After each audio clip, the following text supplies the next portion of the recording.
Boa tarde. Olá, olá, todo mundo. A gente vai começar hoje aqui uma live bem especial. Vamos esperar aqui o Ricardo entrar.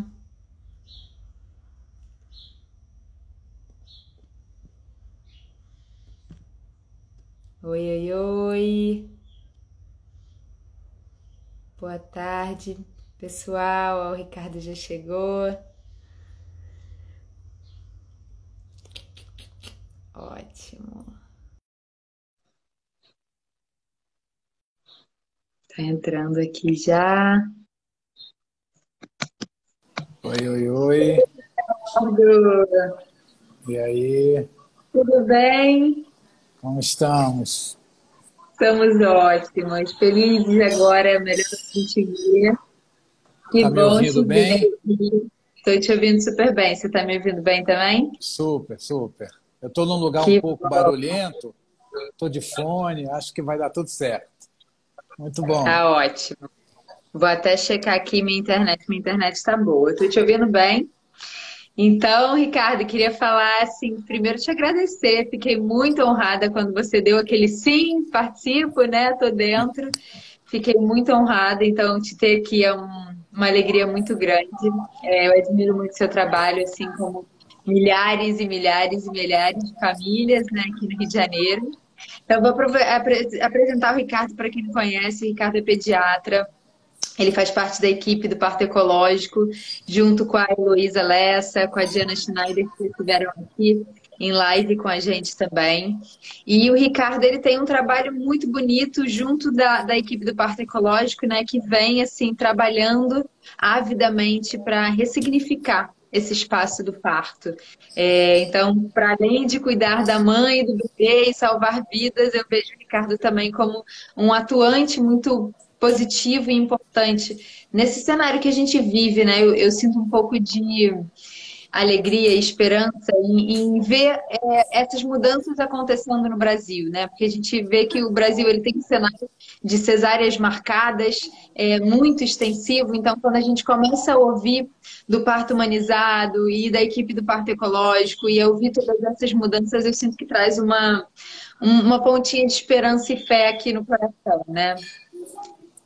Então, É, Ricardo, eu queria muito ouvir de você, assim, eu tô com uma coisa que está muito viva nessas lives que eu tenho feito sobre maternidade, que é um pouco sobre resgatar esse lugar de protagonização da mulher na hora do parto, né? E aí eu queria ouvir de você, primeiro a gente fala um pouco sobre a mulher, porque eu acho que tem dois eventos muito importantes que acontecem no parto, né? A mãe renasce e o bebê nasce. Então, eu queria muito ouvir isso. de você esses dois momentos, assim, ouvir o que você acha que é importante para a mãe, né, para ela viver essa hora de ouro com o seu bebê que está chegando, e depois ele fala um pouquinho sobre esse espaço, olhando para o bebê em si, né? Primeiro, obrigado. De fato, eu gosto muito dessa conversa, eu gosto muito dessa interlocução. Ela para mim, ela tem, assim, eu tenho um prazer enorme pelo conteúdo.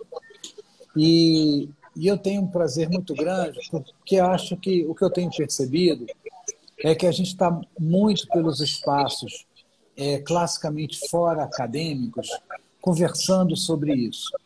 E essa conversa ela traz um mix de questões muito acadêmicas e de questões não acadêmicas, mas todas dizem sobre o nascimento. E no Brasil, a gente ainda tem um parto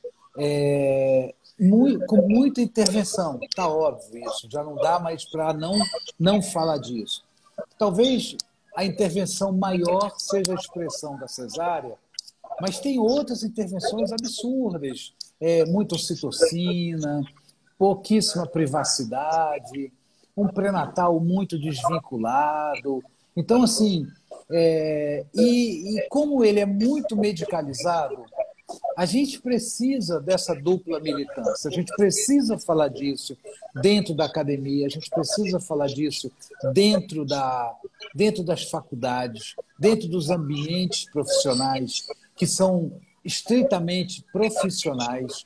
E a gente precisa fazer isso que a gente está fazendo aqui, porque eu, por sinal, adoro estar aqui, porque eu fico muito à vontade, porque eu sinto muita reverberação, de fato, no que eu falo. Mas Uhum. eu acho que é bacana estar aqui, porque é exatamente isso que você. Eu quero aprofundar um pouco mais o que você falou, mas eu quero pensar uma coisa assim: o que que a mulher precisa? Ela precisa menos de estudar e ela Hum. precisa mais de ter essa consciência do seu papel, do seu protagonismo. E não é pelo Uhum. estudo. Eu vejo muitos casais, especialmente as mães, estudando, lendo textos, consultando sites. Eu acho que não é para estudar. A Uhum. informação ela tem que circular. Quanto mais consciente a pessoa tiver, e quanto estamos 100 anos de Paulo Freire esses dias. Então, é a educação, é a informação, é a liberdade. Ela constrói tudo. A informação transforma as pessoas. Então, de fato, é Uhum. muito importante.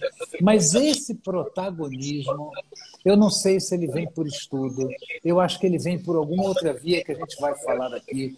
Porque se a mãe não for protagonista do parto, muita coisa vai ficar faltando no momento mais importante da vida dos dois, da mãe e do bebê. Então, eu queria dar essa palhinha inicial para, dessa forma, agradecer esse convite aí que você me fez, para a gente conversar aqui um pouquinho. Sim, agradeço. Faz sentido. E eu fico muito curiosa em ouvir mais sobre isso, assim, porque eu também vejo como um caminho óbvio é esse, né? Então, poxa, eu vou pegar os estudos, eu vou pegar os livros, eu vou estudar, eu vou entender. E por ser mãe, por ter tido dois partos naturais e uma perda gestacional, que para mim também foi uma experiência muito grande, eu consigo entender que, na verdade, ali a gente desliga esses estudos, né? É, E é. caminha é um outro espaço de instinto, é um outro espaço onde a gente realmente precisa deixar a mente. Eu lembro de falar assim, verbalmente com a minha mente: mente, agora você fica, eu preciso É. ir. É o lugar que eu vou, eu não posso te ter junto. Então, existe essa dualidade de preparo, né? Então, eu vejo que curiosa de ouvir também você falar sobre isso. Eu hoje eu estava de manhã na faculdade com um monte de alunos internos de medicina e tinham poucas crianças internadas e a gente me chamaram para ver uma criança, eu aproveitei para falar coletivamente com todos. E, e aí eu abri uma roda e foi um parto cesáreo depois de uma média indução. Ela estava em trabalho de parto, teve contração, teve citocina e virou uma cesárea. Hospital lá da UERJ, hospital do SUS. E a mãe tinha um toquezinho de frustração, porque o parto não foi normal. E acho isso lindo, a presença de pessoas no SUS entendendo o seu direito de nascer da melhor forma como pensam.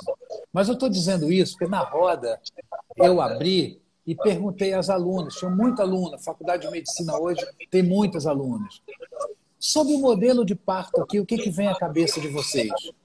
E tem aluna, e aí não é nenhuma crítica, eu evidentemente não vou dar nome, não vou dar nada, que não sabe se posicionar, se do ponto de vista do desejo, não falo de outra coisa nesse momento, que é um parto normal ou um cesáreo, tem dúvida de um parto cesáreo. Isso revela um afastamento da sua consciência corporal, dos seus direitos reprodutivos, assim, de certa forma, abrindo mão do seu protagonismo, que é um pouco o que a gente está conversando aqui.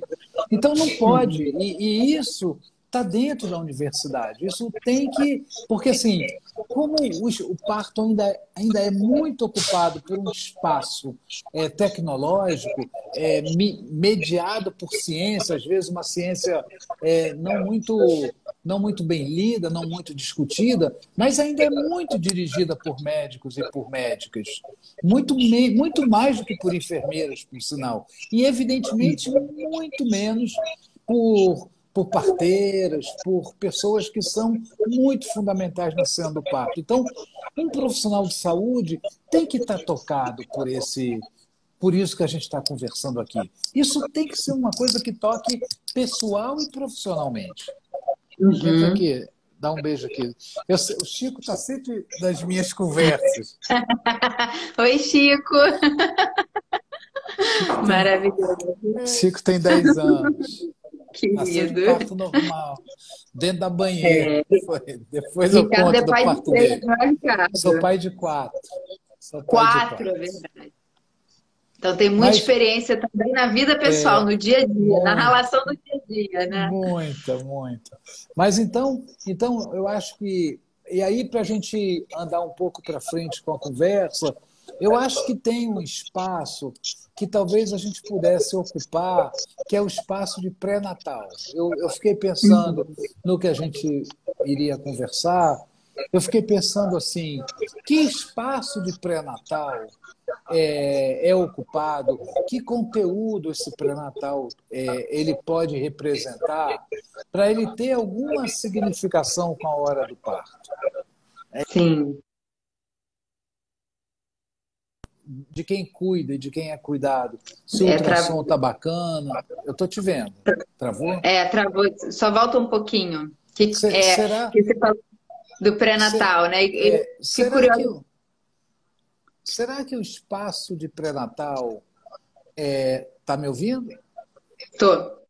Será que o espaço de pré-natal ele é somente um espaço de relatar exames, relatar alguma queixa? Eu enjoei, eu não enjoei, eu ganhei 1 quilo esse mês, eu tive infecção urinária?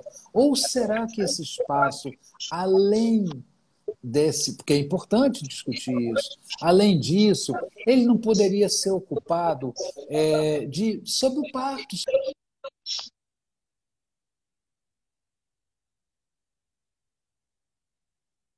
E travou. Travou, vamos ver se volta. Já vai voltar. Ricardo, você tá aí? É curioso isso, gente. Eu vou dar uma palhinha aqui que enquanto o Ricardo tá voltando. Essa ideia dessa hora mágica, né? Dessa chegada do bebê começar, na verdade, no parto, né? Ele caiu, vai voltar. Começar no parto, não, no pré-natal.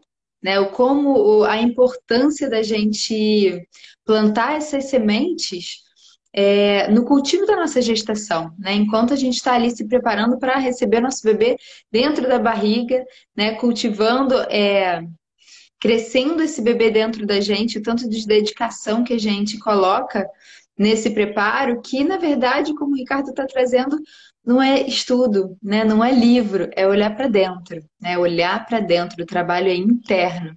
E isso é muito bonito porque a gente vê como esse trabalho interno que a gente faz durante a gestação vai influenciar lá na hora do parto e sim na hora que nosso bebê chega.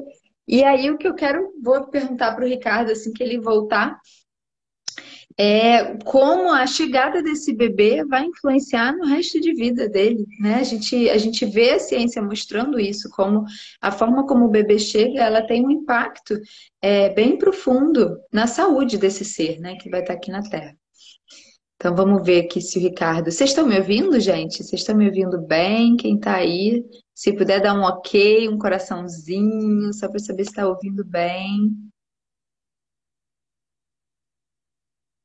Para ver, não sei se o Ricardo caiu. Deixa eu ver aqui se ele está voltando. Ó, o Ricardo já voltou.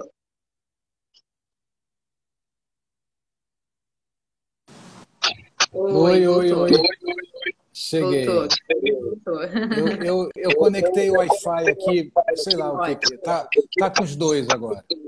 Tá ótimo. Eu tô te vendo. Mas eu estava falando do espaço de pré-natal que precisava ser ocupado por, por essa construção de uma informação que não é necessariamente uma informação técnica.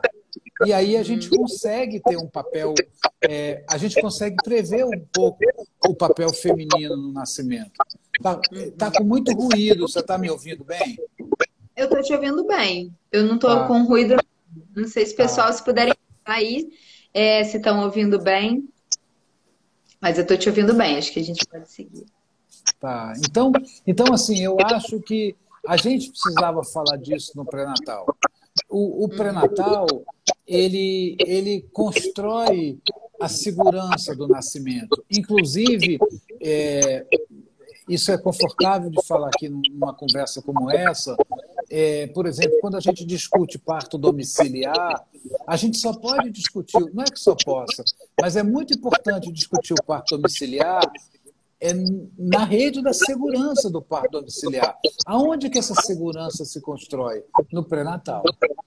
Então, assim, se a gente estiver no SUS, é muito importante que a gente conheça o lugar que a gente vai nascer. É muito importante que a gente... Não vai dar para conhecer, às vezes, a equipe, mas dá para conhecer o espaço de referência, dá para conhecer o espaço físico, o Projeto Cegonha, aqui do Rio de Janeiro, fazia muito isso. Isso ajuda, traz segurança. Se a gente está a gente chama rede de saúde suplementar, consultório, convênios, não convênios, é importante que a gente fala disso. Quem está na cena do parto, quem pode me acompanhar? É permitido eu ter uma enfermeira obstétrica? É permitido eu ter uma doula? É permitido... Quando que eu devo ir para o hospital? A gente já estudou, a nossa equipe estudou muito isso. A gente trabalha com uma equipe onde a presença da enfermeira obstétrica tem um papel assim muito importante. E talvez um dos papéis mais importantes talvez de nós é o profissional que está muito ligado, porque vai encontrar a moça em trabalho de parto lá no pródromo, vai encontrar lá no início do trabalho de parto. Então, uma chegada muito cedo no hospital, liga um reloginho de um espaço que não necessariamente é o espaço familiar, aquele casal que vai ter bebê, especialmente a mulher que vai ter bebê. Muitas vezes ele é um espaço de pouca privacidade, ele é um espaço de não muito conforto do ponto de vista psíquico, mental, ele é um espaço de muita circulação de gente, e aquilo que você disse que falava para a sua mente, desliga a mente, desliga a mente. A mãe demora a desligar ou não desliga, porque ela fica muito atenta a tudo, entendeu? Então, a enfermeira obstétrica, ela está lá na casa da mulher em trabalho de parto, acompanhando ela no espaço físico dela, na cama dela, na comida dela, na família dela. E ela vai para o espaço de hospital, se o parto for no hospital, no início da fase ativa, com uma fase ativa um pouquinho mais avançada.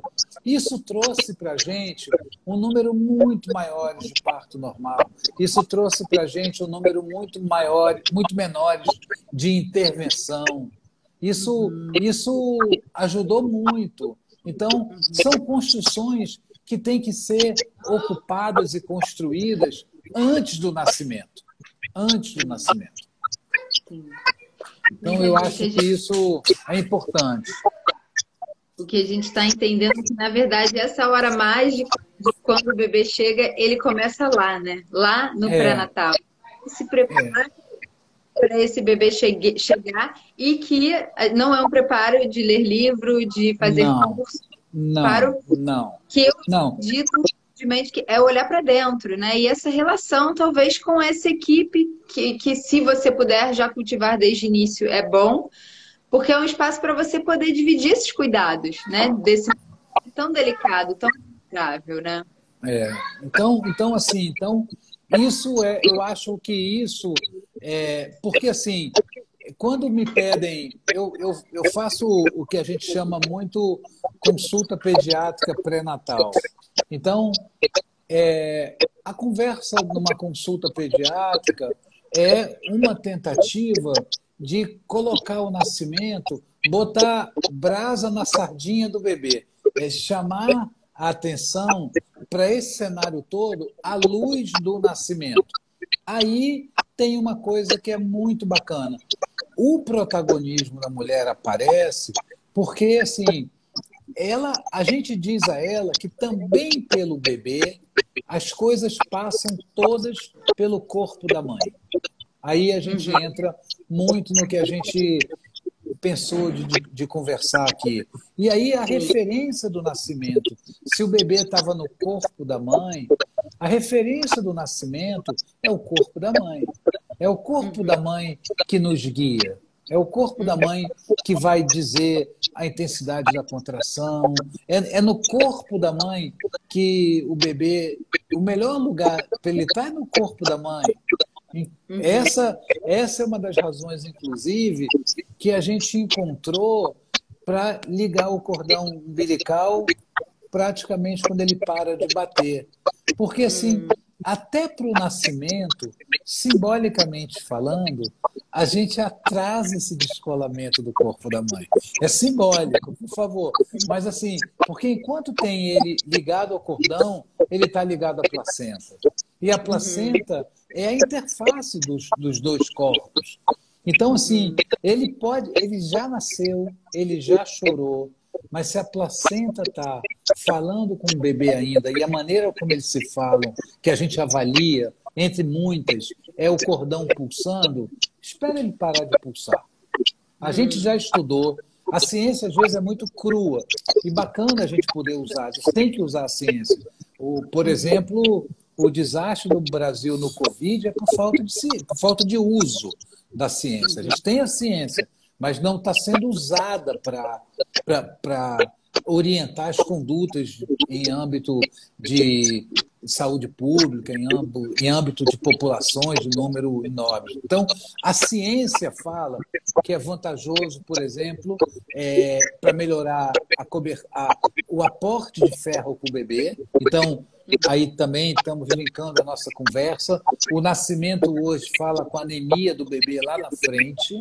Então, o nascimento hoje é preventivo para anemia. O nascimento hoje é preventivo, entre outras coisas, doenças inflamatórias. O nascimento hoje é preventivo para alergia. O nascimento hoje é preventivo para obesidade. Isso tudo é mediado, uma parte importante, pelo nascimento. Então, a ciência mostrou isso. Mas a ciência, ela foi ali e falou assim, 45 segundos a 1 minuto e meio. Isso é suficiente para prevenir anemia ou para aumentar o aporte. Acho ótimo, beleza. Se a gente já ligar esse cordão acima de 45 segundos, 1 minuto, tá lindo. A gente tem desenvolvido uma experiência de ligar o cordão praticamente quando ele para de bater. Não observamos icterícia, não observamos policitemia, não observamos... E é um pouco a revelação desse simbolismo que a gente está falando aqui. Porque, assim, até na hora do nascimento, que é importante cortar e desligar, a gente faz isso com muito mais parcimônia. Porque o corpo da mãe empresta muito do seu potencial biológico para o bebê nascer melhor. E Sim. Quando a gente abre mão desse potencial, a gente bota em risco o nascimento. Pois é. Objetivo e simbolicamente. Sim, e simbolicamente, né? Eu achei curioso isso que você estava falando, eu queria ouvir um pouco mais. A gente consegue ver, então, essa influência num bebê que nasceu de um parto normal, né? Um parto onde a mãe esperou entrar em trabalho de parto, para uma mãe que marcou uma cesárea e o bebê não chegou a gente consegue muito ver. Muito. O parto, ele banha o bebê de ocitocina, entre outros hormônios. A ocitocina talvez seja o grande guarda-chuva, né? Que vai mediar o nascimento. Né? Mas o nascimento é banhado de cortisol, o nascimento é banhado de catecolaminas, que são hormônios relacionados com a estabilização cardiovascular. O nascimento é banhado de muitas substâncias químicas naturais do corpo da mãe.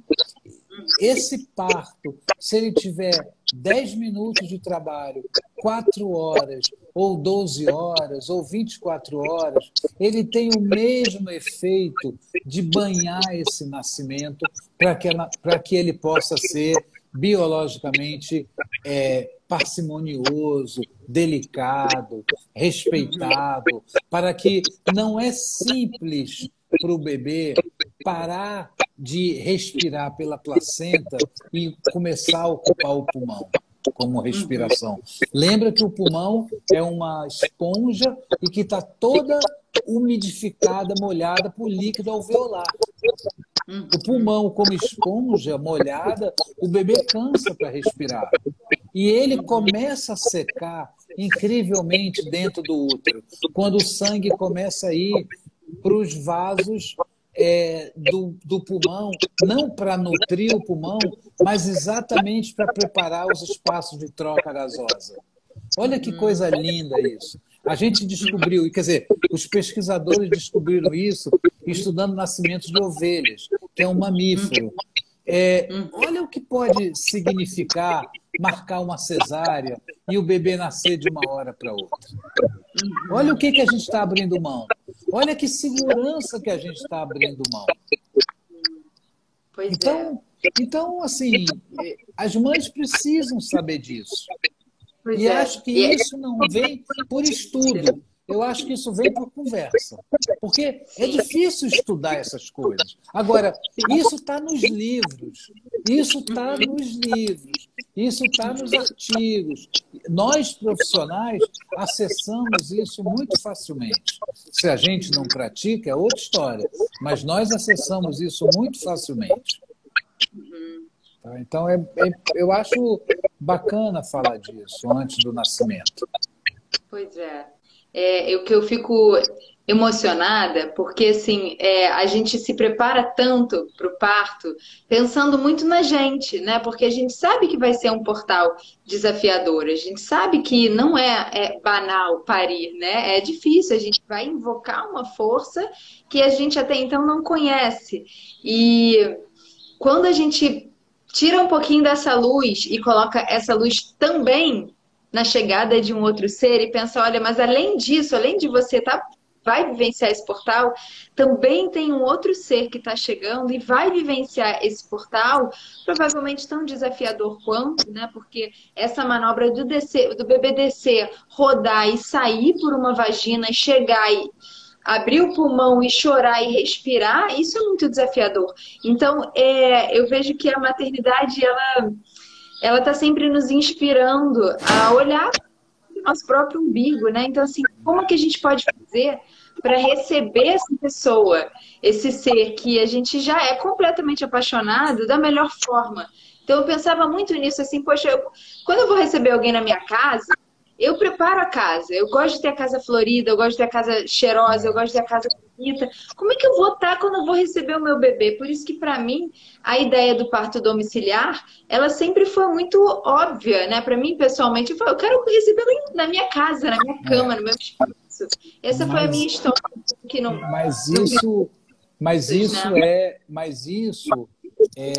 Isso é incrivelmente um imbróglio que não devia ser, né? Que não devia ser, né? Isso é um imbróglio. Se você disser para mim assim, porque a gente fica num lugar de usar. Eu estou aqui sendo dual, né? Eu estou aqui assim, eu estou falando para as mães aqui, ou quem estiver escutando a gente aqui, ou quem for escutar a gente mais na frente, eu estou falando assim, não adianta não. Eu não vejo muita razão para... Ó, entrou alguém aí atrás também. Entrou uma pequena aqui. Sempre tem, eles sempre aparecem, né? Não tem jeito. É bom. Eles são bem-vindos. Eles sempre aparecem com esse olhinho de curiosidade, de desconfiança. Né? Sem dente. Mas assim, o parto domiciliar no Brasil, ele é estatisticamente tão pouco e no meio médico, ele é muito usado como cortina de fumaça. Na hora que a gente vai discutir o parto normal, se mistura o preconceito e a informação a partir do parto domiciliar para encobrir essas questões que eu estou falando aqui, que não dá para ser de outro jeito se for em casa. Mas sim. se for no hospital, dá para ser assim. Uhum, Dá para ser assim. Então, uhum, o que a gente observa é que muitas vezes, quando a gente vai discutir nos fóruns de parto, o parto normal, as intervenções, a gente acaba sendo confundido através de uma cortina de fumaça falando do parto domiciliar. O parto sim, domiciliar, ele representa um espaço de segurança também, se for construído no pré-natal. sim. Entendeu? Então, assim, isso não sou eu que estou dizendo. Eu estou simplesmente relatando, muito simploriamente, vários artigos falando sobre isso. Artigos em revistas médicas, revistas que, para publicar, tem board de autores, de diretores da revista, que tem pares avaliando se o artigo sai ou não. Entendeu? Então, tem essas coisas. Eu estou num lugar, eu estou vindo aqui, tem eco, né? É, Pois é, eu eu, tô te ouvindo bem. Pra mim não tá mas, com eco. mas talvez tenha um pouquinho de eco. É, talvez se você Deixa eu quiser ver. tirar o. Pode tirar também. Melhora? Melhora o eco? Eu tô ouvindo bem. Pessoal, o som. Consegue falar se agora tá melhor? Fala um pouquinho, Carlos. O som melhorou? Está menos eco? Ah, eu tava achando que antes estava melhor. É? É, Então, vamos voltar. tá. Mas eu estava dizendo que o parto domiciliar ele serve muito como cortina de para encobrir as questões que são direitos femininos, que são direitos. A gente também pode discutir o reprodutivo, o parto como expressão disso. Eu vou botar. Eu acho que ele estava melhor.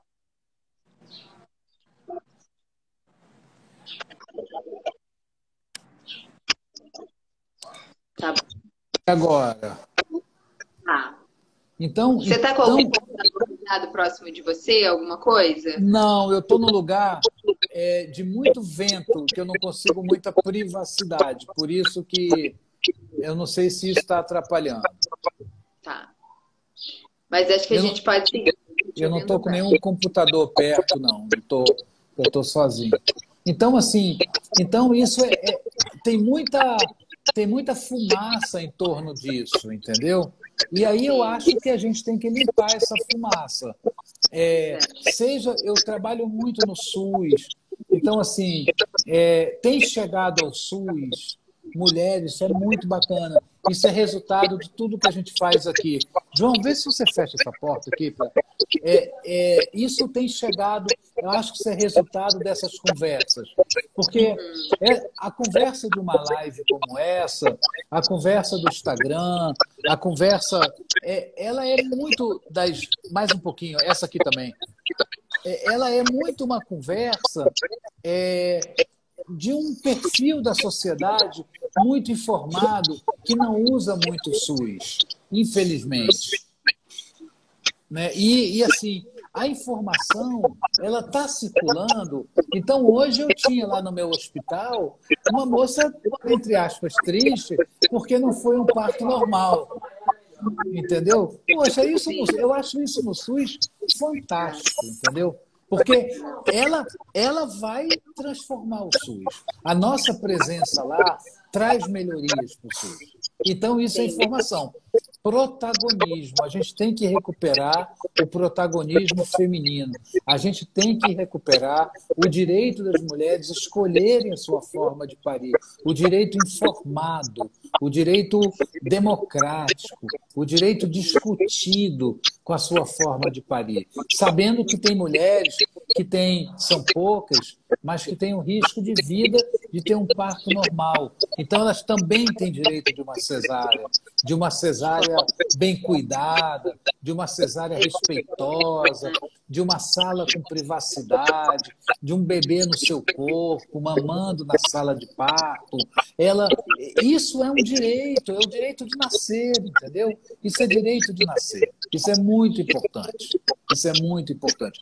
E a gente, na área da saúde, médico, sentado ali naquela cadeira, tem que diminuir o tamanho dela. A gente tem que ficar igual, entendeu?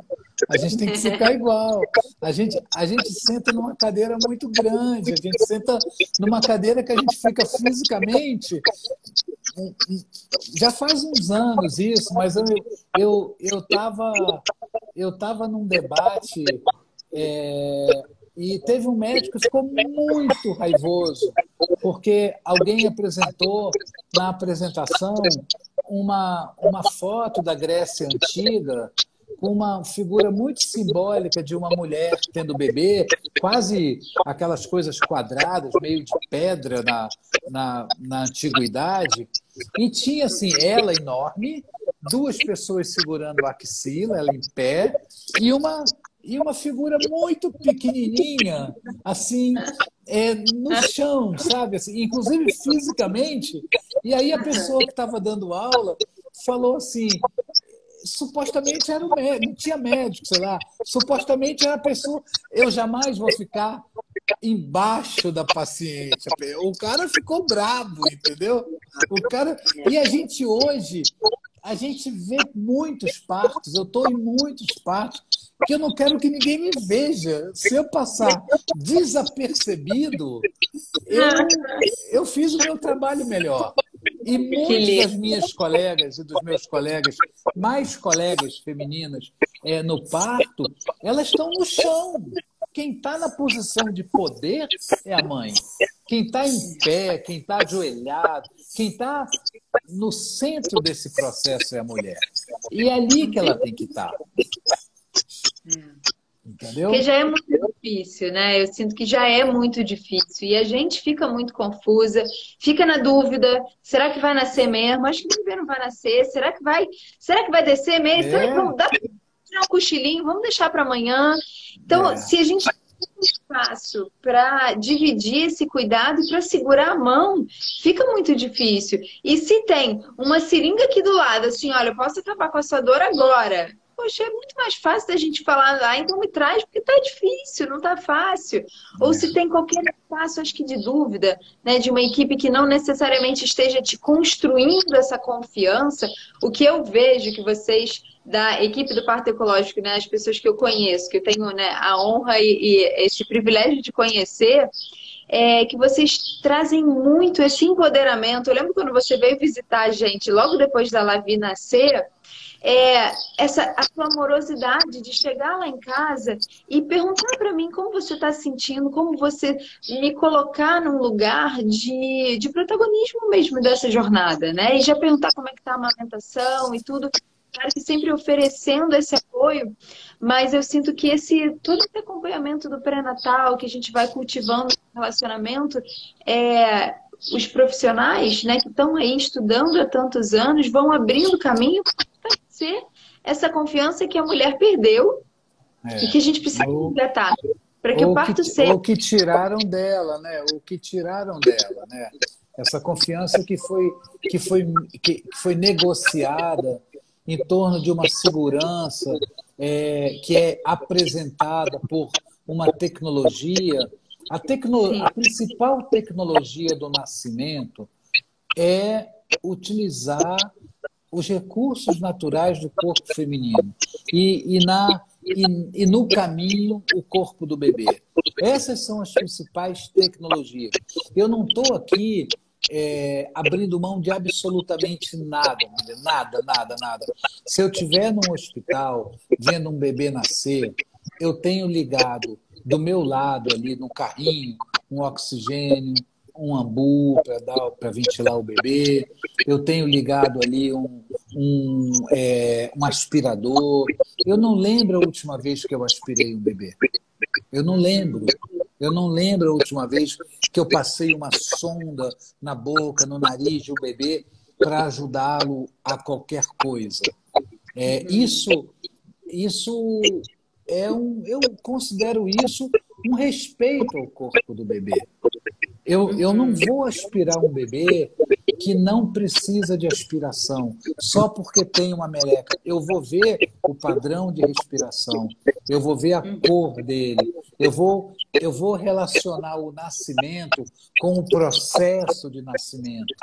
Eu vou relacionar a chegada dele com a história que me é contada ou que eu fui lá buscar de quantas gravidezes, quantas semanas, como é que é o estado de saúde daquela mãe, como é que é o desejo de nascimento, como é que foi o desejo da gravidez, como é que foi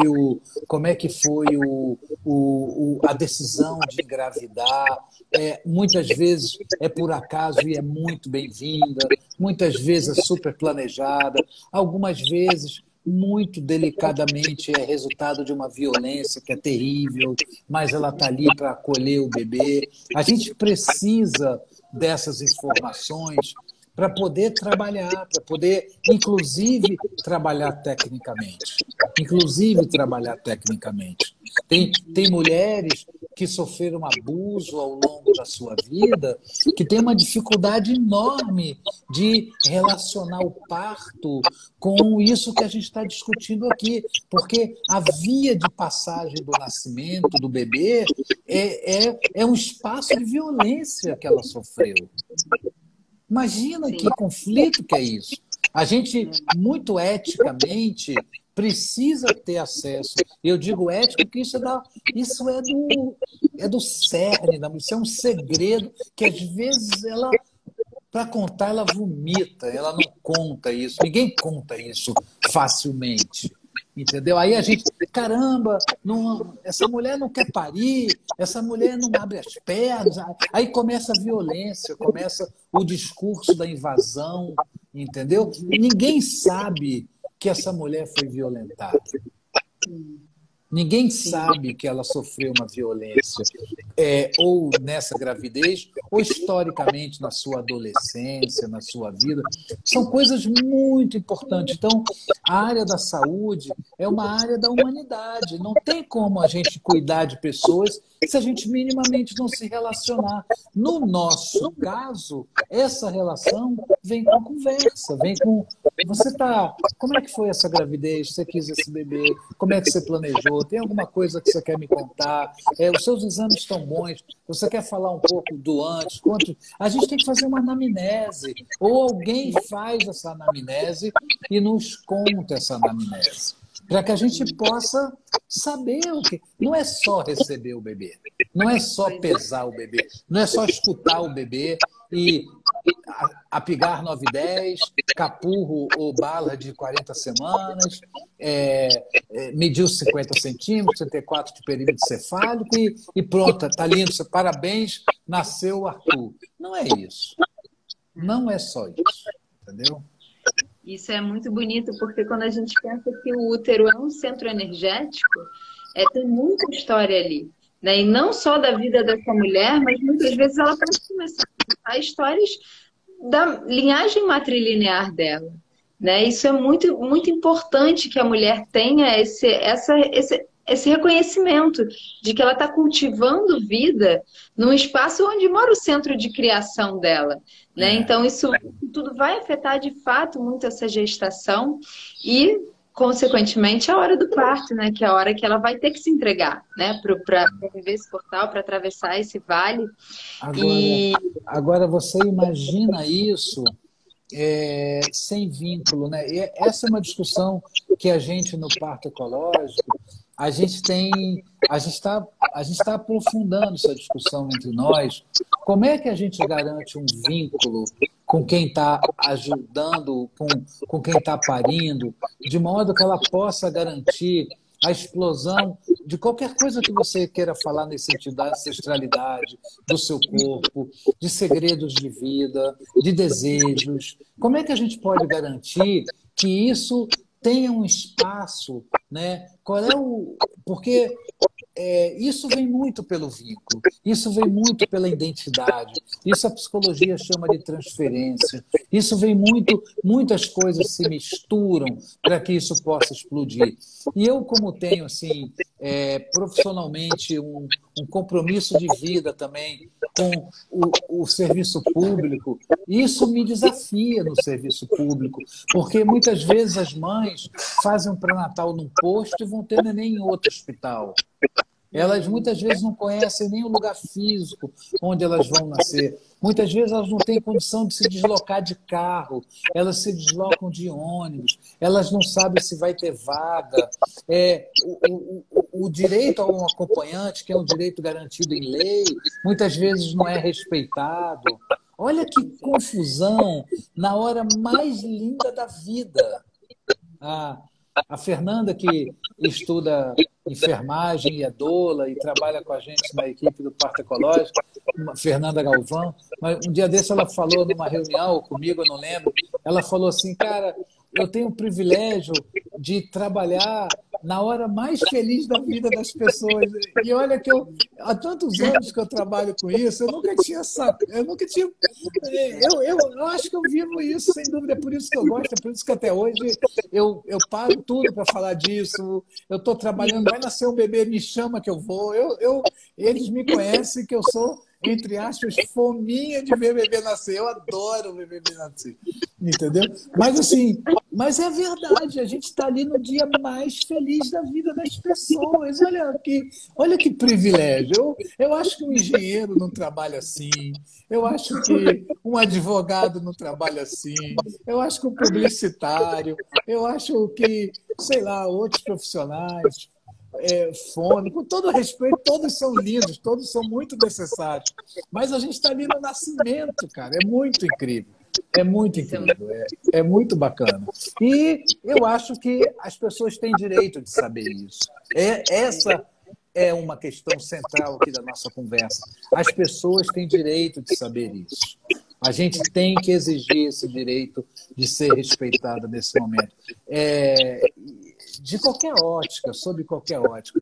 Sob a ótica econômica, racial, de gênero, de profissão, de privado e público. A gente tem direito. As pessoas que vão ter bebê, elas têm que conquistar esse direito. Isso é um direito muito necessário ao nascimento, para a hora mais importante da vida delas, elas estarem em plenitude, sabe? Assim, inclusive quando tem um risco. A gente vive gravidezes de risco. Gravidez não é só a poesia do nascimento, mesmo com dor, né? Heloísa, que você conversou, ela fala do Vale da Sombra da Morte, né? Que é aquela dor no final. Quando a primeira vez que ela falou isso numa reunião de mães, de família, eu falei, Elô, você não pode falar assim, ninguém vai querer engravidar. E ela falou, não, isso é o Vale da Sombra da Morte. E é verdade. E nasce, e é incrível. As fotos de parto, a gente tem muita resistência com a foto de parto. A nossa equipe está fazendo uma transição em relação a isso. Estou abrindo para você coisas assim, íntimas do nosso, porque a foto expressa uma privacidade muito necessária do parto. A gente tem muita dificuldade de pessoas estranhas irem fazer foto, porque é da ordem da privacidade, e a privacidade ela é diretamente proporcional à síntese de ocitocina, à prevenção de hemorragia, à explosão do nascimento. Mas a gente está vendo que está difícil de... Então, a gente está pedindo assim, que seja respeitada a privacidade. Às vezes a gente não consegue, ou então encontra uma fotógrafa ali super delicada, super discreta, que está ali. Porque, assim, se a gente, nesse mesmo assunto, mudar de ótica, que foi um debate que eu tive com a Diana há um tempo atrás, se a gente entender o parto, direito sexual reprodutivo e direito sexual, se a gente for para a pegada sexo, ele é resultado de uma relação sexual. Sim. Ele pode ser até por uma fertilização, mas, grosso modo, ele é representado por uma relação sexual. Quem de nós chama a melhor amiga para a nossa relação sexual? Foto. Para tirar foto. Quem contrata um fotógrafo para aquele momento lá de gozo, de intimidade, de prazer? De uma maneira geral, ninguém. Aí a gente vai lá na cena do nascimento e abre. Nós estamos precisando... A gente está muito... Vamos dizer que a nossa equipe estou abrindo meu coração aqui num debate que é uma discussão interna da gente. Mas eu consigo imaginar, assim, eu sou fotógrafa, né? E eu sempre trabalhei fotografando mulheres gestantes, né? Eu digo que a maternidade, ela está no meu caminho de regeneração na Terra. Então, como fotógrafa, esse era sempre o meu trabalho. E eu nunca entrei para trabalho para fotografia de parto, exatamente porque eu sou mãe também, sempre estou aqui em livre demanda das minhas crianças. Mas quando eu fui parir agora a segunda vez, eu tenho uma amiga fotógrafa que ela falou: "Ah, agora eu vou fotografar teu parto, né?" E eu olhei para ela e falei: "Caramba, eu não sei se eu vou conseguir. Eu sei que dá para você fazer, mas eu não sei se eu vou conseguir." E de fato, não convidei ela. é, E depois eu fiquei pensando, Ricardo, eu fiquei: olha, eu acho que tinha ali os 45 do segundo tempo, que se ela entra naquela hora, eu acho que eu teria gostado de ter ela lá. Porque eu não ia perceber que ela estava, porque eu já tinha ido embora, e eu ia ter mais registros daquele momento que o É, bebê chegou. é outra Mas live. essa não é para todos, né? Mas É outra, olha, o meu filmou. Eu tinha pedido para ele me dar um espaço, porque eu falei: agora eu preciso de um espaço. Ele me deu um espaço. E aí, quando a Lavi estava nascendo, ele escutou. Ele falou: pô, esse grito está diferente, ela está chegando. E ele foi para a porta e ele foi filmando. Então, assim, eu tenho a cena dela chegando. E eu não sei quantas vezes eu assisti aquele vídeo, porque eu confesso para você, falando também muito abertamente, foi uma forma de eu integrar aquele portal que eu vivi, sabe? Foi como assim, eu não, é isso. não pensei aquilo também, né? Foi muito forte. E eu ter assistido e só que eu demorei mais de um mês para colocar ele com volume, porque eu não conseguia escutar o meu grito. Então, assim, Ah, foi, foi curioso, porque depois eu tive essa experiência com a filmagem, com a fotografia, e eu fiquei: bom, é isso, a gente está o, sem. o Michel Odan chama de grito primal, né? A gente, quando está fora no hospital, a gente fica no corredor. Muitas vezes eu entro quando elas me chamam, ainda quando não nasceu, porque eu posso ser, se eu não atrapalhar, eu posso ser mais um de ajudar, e eu gosto muito de estar ali. De fato, eu gosto. Eu sou um a mais. Eu procuro sair do front da mãe, sabe assim, do horizonte de olhada dela, do corpo que está ali desnudo.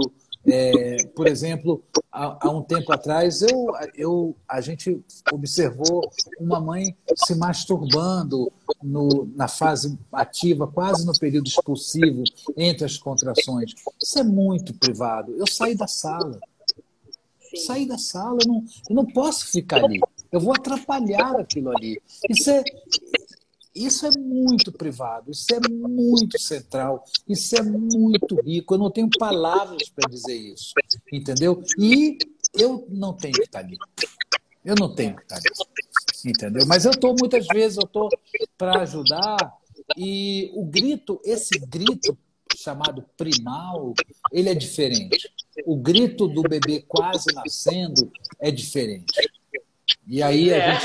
uma hora a gente discute dor, né? Porque quando a gente interfere na dor, a gente interfere nesse reflexo, nesse grito, no potencial reflexo de ejeção, que também o Michel Odan fala isso muito bem.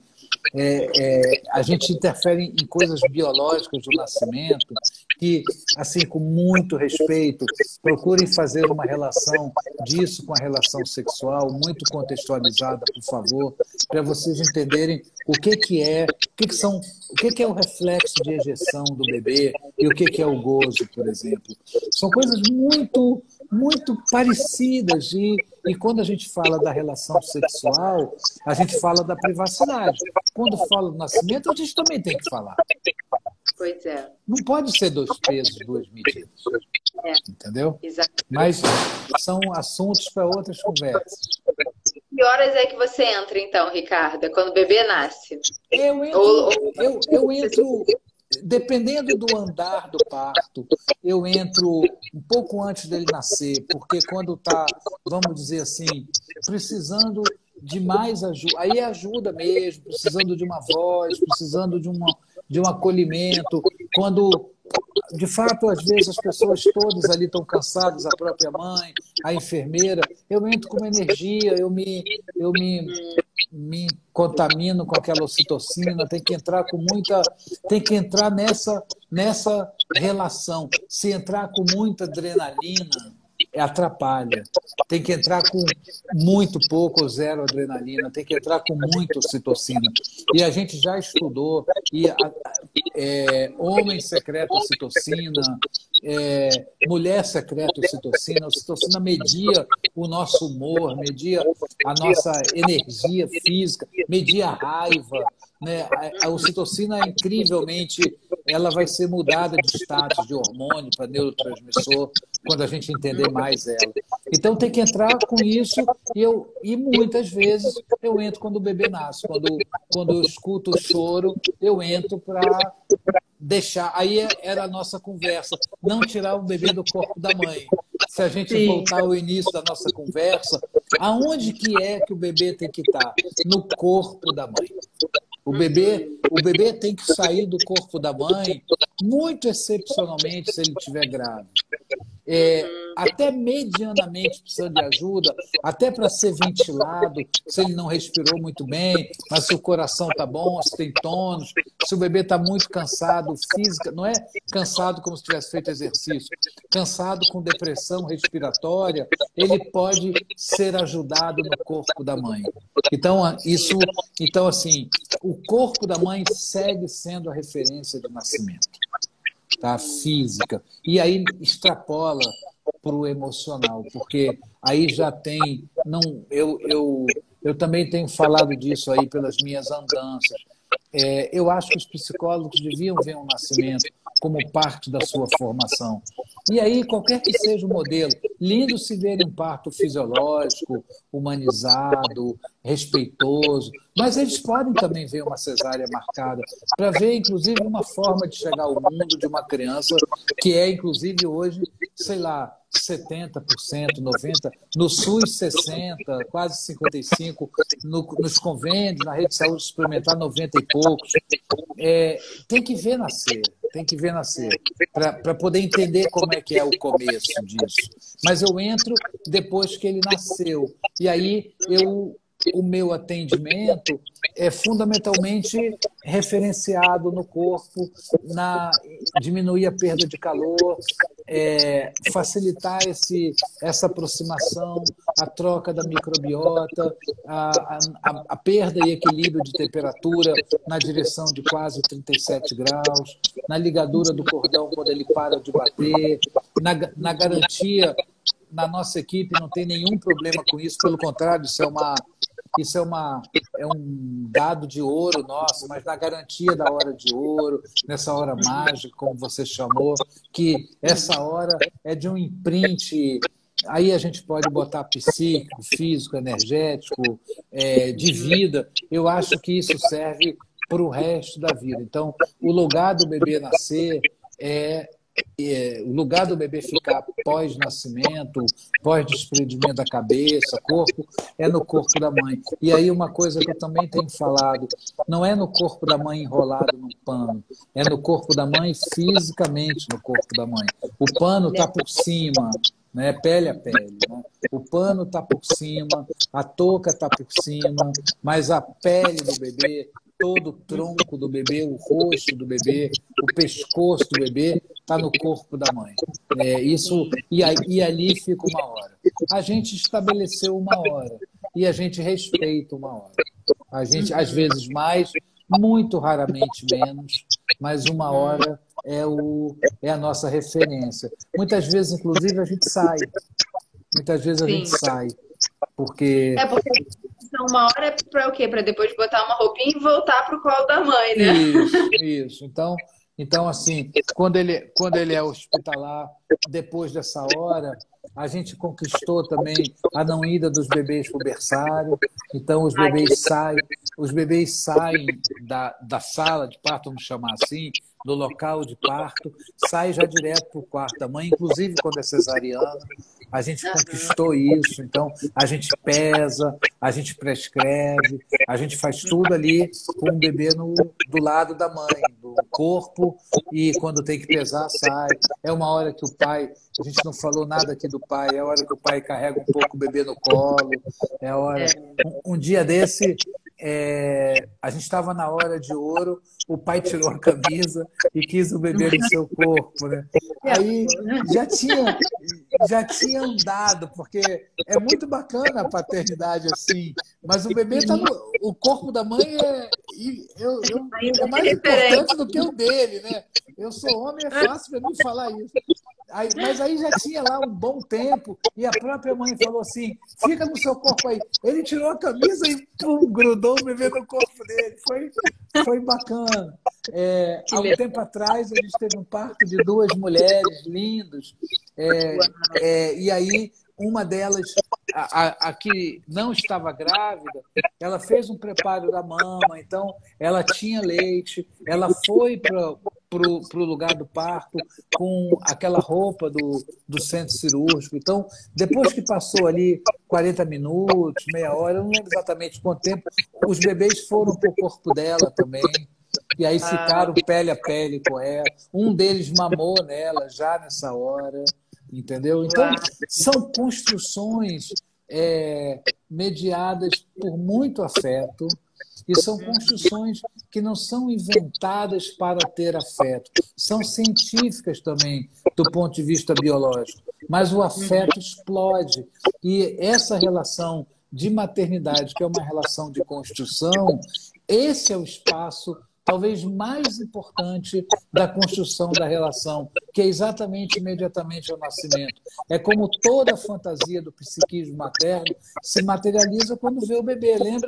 Lembra do que você passou quando viu seus filhos. É ali, entendeu? Não faz... Uma das coisas que mais impactou os depoimentos daquele renascimento do parto, aquele filme, aquele documentário, acho que do ano 2000 e pouco, já deve 2000, eu não lembro 2011, não lembro o ano.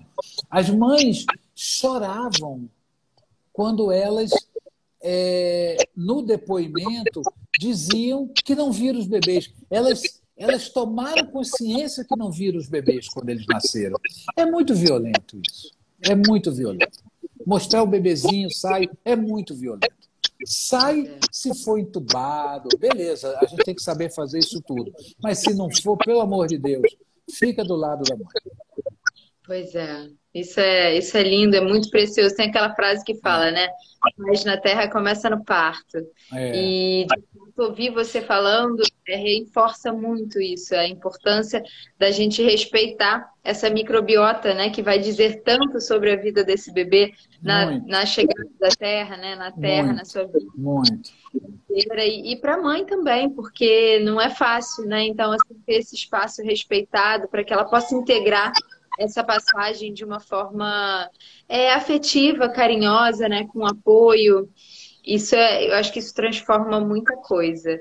Então, eu te agradeço, acho que a gente já está em 1 hora aqui, não quero tomar mais tempo. Sei que não, eu tenho medo que o Instagram, acho que corta, não corta com 1 hora. A gente precisa se despedir antes deles cortarem a gente. Alguém me perguntou aqui aonde eu trabalho, eu coloquei aqui na UERJ, eu trabalho aqui no Rio de Janeiro, no Hospital Pedernest, na Faculdade de Medicina da UERJ, e nesse momento eu sou rotina, como a gente chama, no alojamento conjunto. Eu fico com os alunos, com o 6º ano, com o 4º ano, com os residentes, na maternidade do Pedernest, que é uma maternidade do SUS, é uma maternidade de alto risco, é uma maternidade de mulheres grávidas com um passado de patologia qualquer. E muitos bebês nascem bem, não é por isso, mas é uma maternidade no CISREG, na referência aqui do Estado, é uma maternidade dita para gravidez de risco. Alguém me perguntou isso aqui mais para cima, eu escrevi.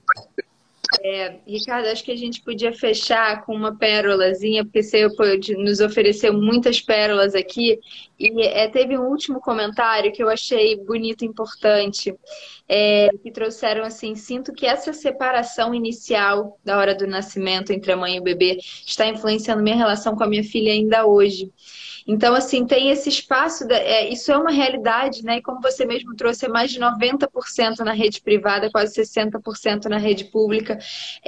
Como é que a gente pode oferecer um acolhimento para as mulheres que viveram isso sem ter essa informação, sem ter essa noção? E muitas vezes, como você falou, só agora está caindo essa ficha, né? Outras não. Mas eu acho que o que a gente pode oferecer de acolhimento para amenizar um pouco isso, né? Eu acho que a gente. Existe uma coisa que é um clichê, que é um chavão, e que tem um pouco de verdade, que é a relação da maternidade e da culpa. Né? Eu acho que a gente tem que. A gente não pode reforçar isso. Eu acho que pensa sempre que uma relação é construída, uma relação é dia a dia. Uma relação com os filhos também é uma relação de construção. Então, assim, claro que eu estou defendendo aqui uma relação eu estou defendendo um nascimento com tudo que eu estou dizendo, mas eu também acho que a gente tem espaço de recuperação de afeto, de relação. Isso também não pode ser, pelo lado negativo, um cadeado que fechou a relação. Não pode. Tem muita coisa para abrir. Pelo simples fato até de fazer essa reflexão, ele abre cadeados, entendeu? Acho que tudo que eu falo aqui, eu repito, eu não posso, porque tem uma pessoa que não viu seu filho nascer, então é igual. Não, eu não posso defender uma coisa, mas eu acho que os caminhos são muito longos e permitem atalhos, permitem recuperação, permite conversa consigo mesmo, permite reflexões para também não botar no seu filho essa responsabilidade. Olha só, eu não consigo me relacionar muito bem com você porque eu não te vi nascer. E aí isso explica muito do meu afeto meio atravessado com você. Isso é muito perigoso, porque aí a gente está abrindo um espaço também para possíveis traumas e não é bacana isso, entendeu? Mas eu continuo achando as relações mãe-bebê, as relações afetivas são relações de construção. Então a gente tem que construir dia a dia. Às vezes a gente botou um tijolo ali meio diferente, mas tem chance de botar outros na frente, todos bonitinhos, e fazer a construção bacana. Eu também veria dessa forma. A gente cultiva muito esse espaço de ética e afetividade para a chegada do bebê, e a gente coloca tanta importância nisso, e de fato, é importante a gente lembrar também que tem uma vida inteira pela frente, né? E que pode ser, como você falou, remediado de certa forma. Eu acho que pode ajudar para mulheres encontrarem formas, não só nesse dia a dia, mas também rituais, né? Simbolismos que ajudem a ressignificar essa chegada e que permita que a construção a partir dali seja então muito positiva, né? Que isso seja, que essa dor seja uma fonte então de poder, né? Se você sente isso, então vamos olhar ainda mais para essa construção diária, né? Isso. Relacionamento, que não é fácil, né? São muitas fases de vida aí entre famílias, né? Então, que isso seja uma fonte de força, né? Para que a gente possa seguir cultivando essa paz na Terra, para além dessa chegada. Tá bom, foi muito bom conversar com você. Obrigado pelo convite. Obrigado para quem nos ouviu. Nós estamos aqui disponíveis a seguir essa conversa de várias formas. Para o nascimento ser tudo isso que a gente fala, né? A gente conquistar esses momentos. Que a gente possa seguir plantando sementes, né? E vendo os bebês cada vez chegando aí com mais amor, com mais respeito, que é mais sobre isso, né? Do que pela vida que ele vai chegar, né? Então, possa seguir cultivando esse espaço. Tá bom. Vamos encerrar. Antes do Instagram nos encerrar, né? Te agradeço, que você tenha uma linda...